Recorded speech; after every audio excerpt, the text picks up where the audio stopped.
Narsingi police station పరిధిలో కిడ్నాప్కు గురైన MRPS నాయకుడు నరేందర్ ప్రవీణ్ను కిడ్నాప్ కేసును ఛేదించారు పోలీసులు. కిడ్నాప్ తర్వాత శంషాబాద్ దగ్గర ఉన్న ఓ ఫామ్ హౌస్కి తీసుకువచ్చినట్లు గుర్తించారు.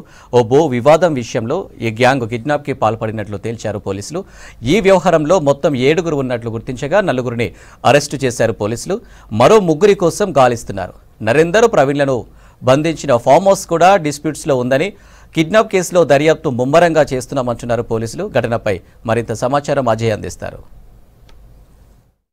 నార్సింగి పోలీస్ స్టేషన్ పరిధిలో ఎంఆర్పీఎస్ సంబంధించిన నాయకుడు నరేందర్తో పాటు ప్రవీణ్ వీళ్ళిద్దరు సంబంధించి కిడ్నాప్ జరిగింది. నార్సింగి పోలీస్ స్టేషన్ లిమిట్స్లో కిడ్నాప్ చేసిన తర్వాత దుండగులు శంషాబాద్ వద్ద ఉన్నటువంటి ఒక ఫామ్ హౌస్ వద్దకు పట్టుకొచ్చారు. ప్రస్తుతం మనం శంషాబాద్ వద్ద ఏదైతే కిడ్నాప్ చేసిన తర్వాత తీసుకొచ్చిన ఫామ్ హౌస్ వద్ద ఉన్నాము. సో ప్రస్తుతం మనం ఈ నిర్మానుషమైన ప్రాంతం చూస్తున్నాము. ఇదే ఏరియా ప్రస్తుతం విజువల్ ఏదైతే మనం చూస్తున్న ఆ ఫ్లాగ్స్తో ఉన్న బిల్డింగ్ ఏదైతే ఉందో అది మొత్తం కూడా ఫామ్ హౌస్ సంబంధించిన ఏరియా అనమాట. ఇందులో మొత్తము కుక్కలు ఈ విధంగా ఉండడము, నరేందర్ని తీసుకొని వచ్చి ఇక్కడ బంధించి చిత్రహింసలకు గురి చేశారు అనేది కూడా కొంతవరకు సమాచారం అందుతుంది. దాంతోపాటు రూమ్లో కుక్కల్ని కూడా విడిచిపెట్టి అతన్ని చాలా వరకు పూర్తి స్థాయిలో కూడా ఇబ్బందులకు గురి చేశారు. దాని తర్వాత వదిలిపెట్టి వెళ్ళిపోయారు. అయితే ప్రస్తుతం పోలీసులు ఈ ఫామ్ హౌస్ని గుర్తించారు. ఎందుకంటే నరేందర్ కిడ్నాప్ అయిన తర్వాత ఎక్కడికి తీసుకెళ్లారు అనే కోణంలో దర్యాప్తు చేయగా అటు టెక్నికల్ ఎవిడెన్స్ అనుకోవచ్చు, ఇతర ఆధారాలు సేకరించారు. సో ఫామ్ హౌస్ అంటే నరేందర్ని నార్సింగి పోలీస్ స్టేషన్ పరిధిలో కిడ్నాప్ చేసి అక్కడ నుండి ఇక్కడికి తీసుకొచ్చి ఇక్కడ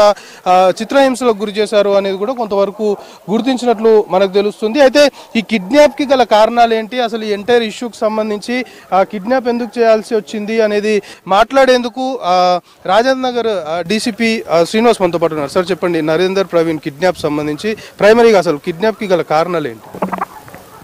అది నార్సింగ్లో బృందావన్ కాలనీలో ప్లాట్స్ సంబంధించి ఇది గొడవ జరిగింది.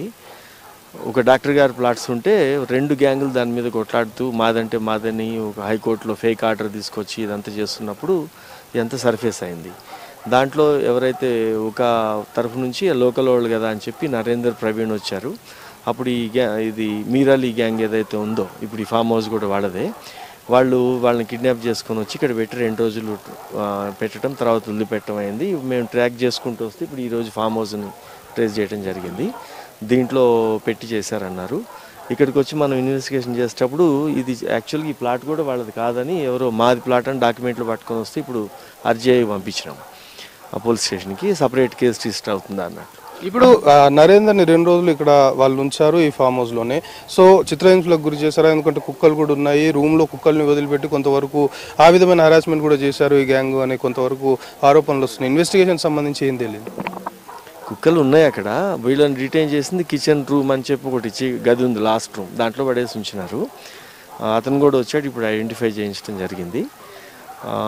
ఇప్పుడు ఇక్కడ తెలిసిందేమంటే ఈ ప్లాటు వీళ్ళది కాదు, వీళ్ళని కిడ్నాప్ చేసి తీసుకొచ్చి తిప్పిన వెహికల్ కూడా వీళ్ళది కాదు.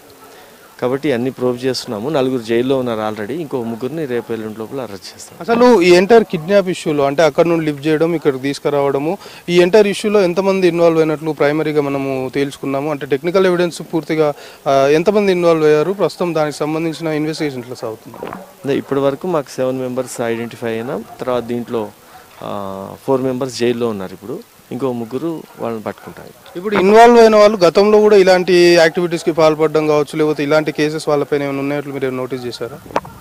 కేసెస్ ఉన్నాయన్నారు, ఇంకా వెరిఫై చేస్తున్నాం. ఇంకా మిగతా వాళ్ళని కూడా పట్టుకొచ్చిన తర్వాత టోటల్ క్లారిటీ వస్తుంది, అప్పుడు మనం. ప్రస్తుతం నరేందర్ సంబంధించి ఆ పొజిషన్ ఏ విధంగా ఉంది అంటే హాస్పిటల్లో ఉన్నట్టు తెలుస్తుంది. ఇప్పుడు ఎట్లుంది పరిస్థితి? లేదు, ట్రీట్మెంట్ అయింది, అవుట్ పేషెంట్ కదా, తను బయటనే ఇంటికి వచ్చాడు, స్టేబుల్ ఉంది, బట్ ఇంజరీస్ ఉన్నాయి. ఇది మొత్తానికి కిడ్నాప్ సంబంధించిన కేసులో దాదాపు 7 ఇన్వాల్వ్ అయినట్లు, ఇప్పటికే 4 జైల్లో పెట్టాము, ఇంకో 3 త్వరలోనే పట్టుకుంటాము. పూర్తి స్థాయిలో టెక్నికల్ ఎవిడెన్స్ని బేస్ చేసుకుని ట్రాక్ చేసిన తర్వాత నార్సింగిలో లిఫ్ట్ చేసిన తర్వాత ఏదైతే శంషాబాద్ ఫామ్ హౌస్ వద్దకు తీసుకొచ్చి ఇక్కడ 2 రోజులు ఉంచారు, ఇక్కడ చిత్రహింసలు పెట్టారు అనేది పోలీసులు కొంతవరకు ఎస్టాబ్లిష్ చేసుకున్న పరిస్థితి. ఈ కేసు సంబంధించి ఇన్వెస్టిగేషన్ అయితే కొనసాగుతుంది. ప్రస్తుతం Narender out of danger, hospital నుండి డిశ్చార్జ్ అయ్యి ఇంటికి వెళ్ళాడు. సో ఈ కేసులో ఇంకెవరెవరు ఇన్వాల్వ్ అయ్యారు ఏంటి, ఆ 3 ఎవరైతే పరారీలో ఉన్నారో వాళ్ళని కూడా త్వరలోనే పట్టుకుంటామనేది పోలీసులు చెప్తున్నారు. కెమెరా పర్సన్ అశోక్తో కలిసి అజయ్ V6 న్యూస్, హైదరాబాద్.